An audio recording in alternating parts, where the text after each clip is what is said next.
You were facing 10 years. The prosecutors asked for 21 months. It's a point system in the feds. Yeah. So I already had points because I had been to prison already. Right. So if I had never done anything and I had a point system, I would have been able to. I could have been in the probationary. Yeah. I actually still was. Oh. I actually still was with my points.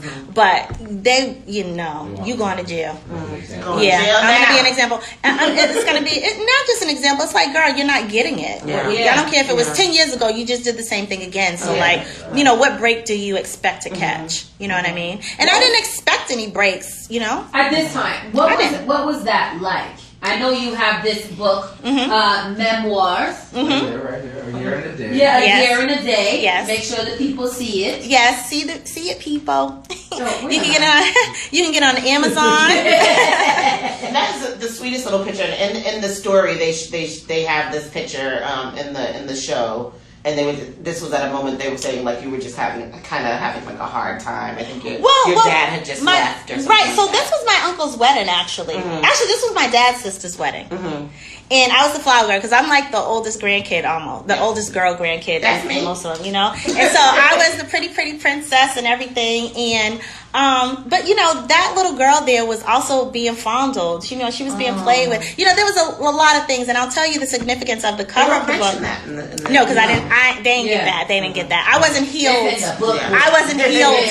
It's in your story. It's in my story. I wasn't healed from those things. So doing the show was amazing to my life because that's not how I wanted to be presented in life. That's not what I want. I wanted to be the big music mogul. Well, you ain't never went there, girl, but you were successful going to jail. So get it together, Successful track queen. Right. Yes. So it was use the platform that you have. I used that as a stepping stone to create a journey for myself that wasn't just to put it out there, but actually to heal myself, and I didn't realize how serious I was damaged until I was doing the filming the show. I thought it was something, well, I could do that, but there were times in it where I was like, I don't want to do this, and I really was ready to kick the microphone down and run off, but I had again put myself in a situation. So I had to go through with this, and I'm telling you, the greatest things have come from it for me because I had to, again, it was still sitting myself down, accepting, acknowledging myself, like who I really am, like not the white picket fence with the dirt underneath the rug, but take this rug up, get this, clean this whole house, you know what I mean? And so I just felt like I needed to have a book because I think that was really kind of bad, just about, and I'm not a trap queen, considering what we think the Fetty Wap song of trap queen is. I don't feel like I belonged amongst those women. Trap queen, but this is like a white collar crime. But it's what your definition of things are. I don't feel that, for my definition, I didn't feel like I should have been on the show at all. You know what I mean? But I'm on there, because it's not my decision on where I go to start my journey. That's God's decision. So when I said to God that time when I was working at the gym for almost 4 or 5 years, right? When I came home from prison, I was like, I'm not doing nothing. Don't call me nothing. I don't know nothing about nobody music. I can't get you radio, nothing. I'm hiding. Right. I'm in total hiding.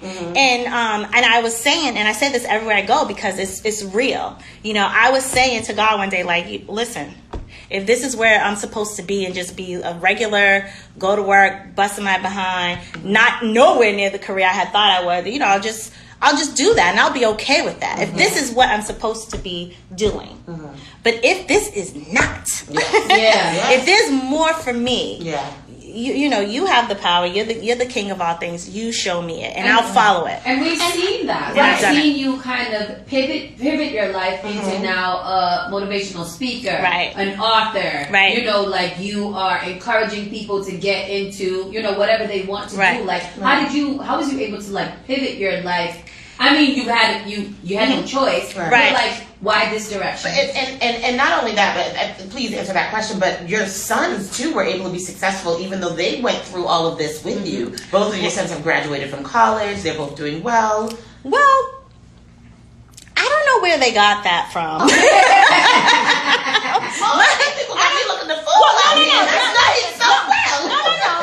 I'm going to say with this. And again, that's what happens when you go on somewhere and the narrative is out of your control. I understand that's a great thing to say, but that's amazing. They both did go to college. I'm going to tell you a sad thing, and probably again you getting all some new stuff that I haven't said. When I was in the Bahamas, when the feds came to my house, and my son answered the door, and he called me at home like, "Yo, Mom, the people is here looking for you." You know, my son was I was holding on to this house, and like both of my sons are going to graduate from this house. And this was his last year, and he got accepted into Fisher College. He got scholarships, all this stuff. Right? He wanted to go to school, to live on campus. I was making that happen regardless, right?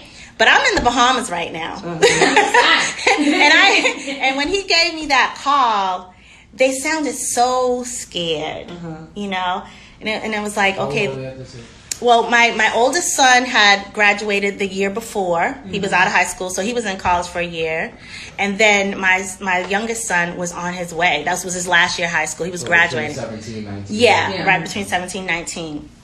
And so when I came home, it was like, shit, I put these kids through, as if they're not going through it already. You know, the embarrassment, the shame. Like, you got one parent out here doing this, now you got this lady here, she just don't, you know, like, what are we going to have if you go? You know, so now I have 2 young black male sons, and the streets is life. You know, they're the teachers. So, you know, like, I just set them up to fail. I just said the thing is that I worried so much about them not being in the streets and nothing happens to them and them taking these great paths. But did I set them up for that? No, I did not. I did not. So yes, they both did go to school. Neither one of them actually completed their their course, right?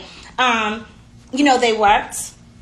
And they take care of stuff. I'm a real person. Stuff happens. And now their life is their life. And I am a part of the decisions that they have made, whether they're good or whether they're bad. As a mom. Right? Yeah, I mean, and I think I appreciate you taking accountability for that. Because, you know, they often, you know, women don't take accountability, but that, you know, like, they went through a lot. They saw things, they witnessed things, all kinds of stuff. But now they're also witnessing you turning yourself around. Right. Absolutely. This is the good part. This is the good part. And it feels really good for, you know, even though they may say, you know, Mom, I wasn't embarrassed or I wasn't ashamed or whatever. I remember when the newspaper came out in Brockton about me being in the thing. I hadn't seen it. But my sons and their friends had seen it. Now, my son's the college the basketball, high school basketball phenomenon, all this stuff. It's like all his friends are at my, you know, I grew up with all these boys in my house, and they look at me at like, they used to say that I looked like the lady on Popeyes because I had a short haircut then. They were they associated me with that. But, you know, it's like, wow, you know, their parents, and, you know, I was the basketball mom, the Gatorade, the orange slices, you know. And I felt really, really bad about that. They didn't even tell me that I was in the paper. So I'm like, so that's how ashamed you all were. You know what I mean? But when I saw it, it's kind of like they tried to make it, you know, like we normally do. We cover up pain with laughter, and Mom don't feel so bad. It's nothing, you know. But it was something. So last week, I was featured on the cover of the Enterprise newspaper. Ooh, right. So I'm a headline on the Brockton Enterprise newspaper. And so for a good reason. Yes, for a good reason. And that is my true redemption and my true give back to my kids. Like, you now can scream this at the top of the roof. I seen it first. I'm screaming about it. Literally. You know? Now we here. Right, and we are, and I'm going to keep this train moving in the right direction. And, you know, unfortunately, the past is also a part of your present. I mean, but it works too, because now when you're speaking to people and you're going to these different things and keynoting and, you know, presenting and whatever, you have an actual real life story that you can tell them about how your life can literally be only in one direction and how you can change it around. Absolutely. Absolutely. As long as you get a chance, as long as you wake up and you get a chance, you can change it. You can change it. You can. I'm sorry. You can absolutely change your life at any time, and that's the beauty of it. It's the beauty of it. I think it's a powerful message. Right. Oftentimes we hear people talk about situations, you're like, but this is like, this is crazy. You went to jail, prison twice. You was you were a single mom, addiction, family issues, sex issues, you know, like just all kinds of stuff. Right. And here you are today, able to tell your story, hold your head up high. Absolutely. And I read that somewhere. You like, you know, you walked into somewhere, you held your head up high. And that's cool. In Florida, I was at Florida Career College, and I wasn't ashamed to be there, and I wasn't afraid to be there. I didn't have my head down. My shoulders were not sunken or anything. And I tell you that it was the most powerful moment for me in the past few years to be able to walk into a school. I'm on a flyer at the school. Everybody's there to see me. Everyone's there to talk to me. People want to know. And it keeps me going. It keeps me going, because some days it's like, oh, anybody want to keep on hearing about this? You always think that, but like people keep wanting to hear about it. Like it's important. I love this quote from you, and it says, "I take full responsibility for my crimes and the students I have affected. I've served my time, and now I'm opening a new chapter of healing and redemption." Absolutely. Yes. There's a way to turn your life around, and Sauce used the term pivot. I think that's the I like best that way to term. do it. That's really awesome. Yeah, we are pivoting. Pivoting. That's what you got to do. Yeah, absolutely, and I appreciate that. I appreciate it. Because it's not easy to talk about. So anyone who ever goes through, you know, pain, you know, many of us don't survive out of that. You know, there's people that are not here today to tell their story. That is way worse than what I could ever imagine for myself. So I'm happy to be a survivor of my circumstances and a survivor of my decisions. I'm grateful that I still have my mind, that I still have faith, and that I still have the spirit to be able to say, hey, tomorrow, another day, another chance. We're gonna get this done. You know, let's do it. Let's do it. Let's go. So awesome. I think that's so. Yeah, like she said, it's really awesome. I think it's dope, and I appreciate that you're here in Boston. Oh yes, call you our own. Yes, you know, like we have somebody who's been through it, and you know, like.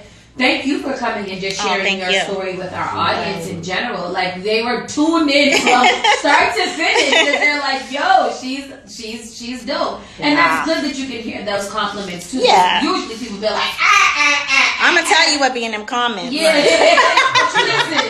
think that a good reason why you probably get so much support now is because you have taken accountability for what you did. I always have, and you're very real about it. You're not glamorizing. Is that the word? Glamorizing. I think so. Glamorizing what happened, even though you did some dope shit. You're not like that. You know, like not glamorizing at all. And I think that's what people need. We need that realness. Yeah, and I appreciate that from you. I appreciate it. I appreciate it. And go right ahead. I would like to know before we are in the interview. Are you interested in getting back in the music industry? Yes, well, I still do. I still do stuff.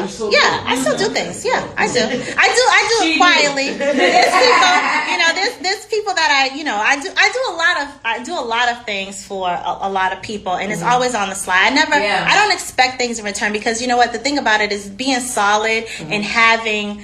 And you have to associate what that would be at one point. You know what I mean? And that's bigger than a dollar amount. You know, one day it can pay off, which will be nice.